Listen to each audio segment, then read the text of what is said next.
اقسم بالله لعيبه نادي الزمالك دي تعر بلد.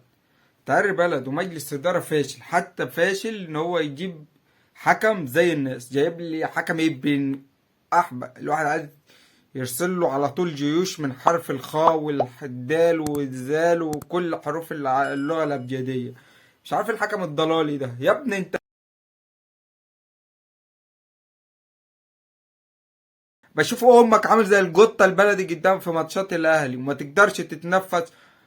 ما هو انت الحاج مش عليك، الحاج على الضلالية المهزئين اللي مش عارفين ياخدوا حاج نادي الزمالك.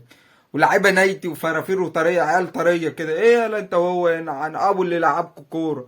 مش انا بايه وخرا ايه ولا زيزو ايه وزفت ايه اللي عمال يتفزلك لي كل كوره بالكعب، كل كوره بالظهر. ايه يا ما كده. لا انت عامل نايتي امر من مشلك يخرب بيتكم الجرف ده. واحنا هنتحرق دمنا وانت اشكالكوا الوسخه بدك واحد ياخد 100 مليون ويتفزلك لي دي لاعب؟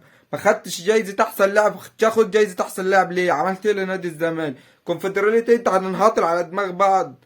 كونفدراليه اللي احنا هتاخد عليها احسن لاعب دي؟ واقسم بالله احسن حاجه انه انت لم انت مش احسن لاعب عايز 100 مليون. انا مش عارف الجمهور الفافي بتاع نادي الزمالك اللي جرفنا ده في زعلان جو. ما يجعلوا يا عم خد جايزة أحسن لاعب، يجعل. ما في ولا واحد في الزمالك ياخد أحسن لاعب لما هو عايز 100 مليون وهو مش أحسن لاعب. لما ياخد أحسن لاعب في القارة هيعمل إيه فينا؟ هيقطع لكم شرايينه زي عمر كمال. فرقة فاضية، ولا صفقات ولا دكة ولا مدرب ولا مجلس إدارة عادل عارف ياخد حق النادي في أي حاجة. ولاعيبة بليطة، والدونجا اللي عامل لي لقطة وبده عامل لي شعره ده ياخد لقطة. يا ابني احنا مش عايزين لقطة يخرب بيتك، احنا عايزين تلعب زي الناس. لا كده لا تغوروا كل هيتكم في 60 داهية. الفرقة عايزة تتفور، مش عايز يقعد منها اتنين تلاتة، واقسم بالله اتنين تلاتة بالكتير. اداء زي الزفت على دماغك، ولا دفاع ولا وسط ولا هجوم.